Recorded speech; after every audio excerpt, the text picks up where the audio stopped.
ধনী হওয়ার সব থেকে সহজ উপায় কি? যদি এমন প্রশ্ন করা হয়, অনেকেই তাদের পছন্দ মতন উত্তর দিতে শুরু করবে। এতে কাজের কাজ কিছুই হবে না, মানে গরিব থেকে আর ধনী হওয়া যাবে না। বৈজ্ঞানিকরা বলছে ধনী হওয়ার সব থেকে সহজ উপায় আছে। মাত্র 3টি উপায় মানলে আপনি শূন্য থেকে ধনী হতে পারবেন। আপনি ভাবছেন কিভাবে হতে পারে এটা? 3টি সিক্রেট বিষয় আছে, আসুন জেনে নিই এই 3টি সিক্রেট বিষয় কি। ভারতের ধনকুবের নাভাল রবিকান্তি বলে, সহজ উপায়ে ধনী হতে গেলে আগে ধনী হওয়ার রাস্তা চিনতে হবে। আমি একেবারে বস্তি থেকে উঠে এসেছি, এখন আমি কোটিপতি। আমার সব টাকা পয়সা নিয়ে নিলেও আমি 1 বছরের মধ্যে এখন যেই জায়গায় আছি আবার সেই জায়গায় চলে আসতে পারবো, কারণ আমি ধনী হওয়ার রাস্তা জানি বা চিনি।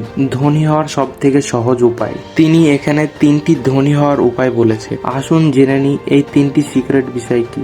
নাভাল বলে যে কেউই ধনী হতে পারে। এর জন্য প্রথমে আপনাকে নিজের সম্পর্কে সবকিছু জানতে হবে। কোন জিনিসের উপরে আপনার বেশি দক্ষ আছে, আপনাকে সেই জিনিসগুলো খুঁজে বার করতে হবে আগে। তারপর সেই বিষয়গুলিকে কাজে লেগে আপনি 1 বছরের মধ্যে কিভাবে ধনী হবেন তার একটা বৈজ্ঞানিক প্ল্যান সেট করুন।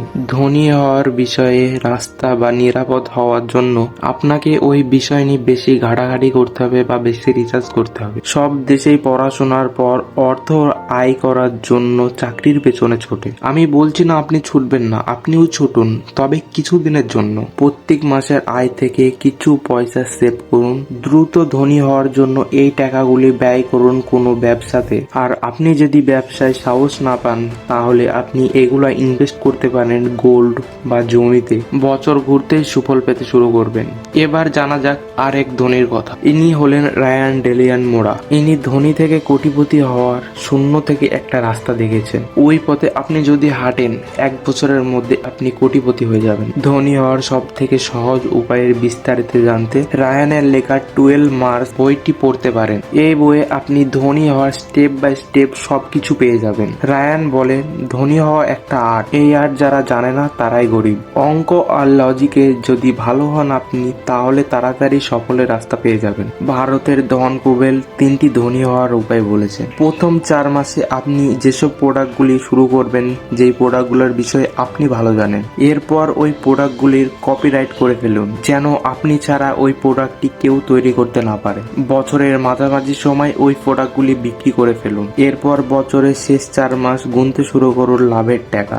যারা অঙ্কে খুবই দুর্বল তাদের জন্য রাহান একটা সহজ অঙ্ক কষে দিয়েছে। তার বইতে তিনি লিখেছেন, বছরে কোটিপতি হলে একটি প্রোডাক্টকে 10 টাকা লাভে বিক্রি করুন 10 লক্ষ মানুষের কাছে। আপনি 1 বছরেই কোটিপতি হয়ে যাবেন। আপনি যদি 10 লাখ কাস্টমার না পান, তাহলে আপনি আর একটি কাজই করতে পারেন। আপনি 100 টাকা লাভে 1 লাখ মানুষের কাছে বিক্রি করুন। এতেও আপনি 1 কোটি টাকার মালিক হয়ে যাবেন। আপনি কি আরো দ্রুত কোটিপতি হতে চান? আপনি এমন একটি প্রোডাক্ট তৈরি করুন যে প্রোডাক্টটি আপনি 1000 টাকা লাভে 10,000 মানুষের কাছে বিক্রি করতে পারেন। আপনি এতেও কোটিপতি হয়ে যাবেন খুব সহজেই। তাহলে কি বুঝলেন আপনারা? ধনী হওয়া একটা আর্ট বা শিল্প। শেষ পর্যন্ত আমাদের সাথে থাকার জন্য ধন্যবাদ। আবার দেখা হচ্ছে নেক্সট কোনো ভিডিওতে। আপনারা সবাই ভালো থাকবেন।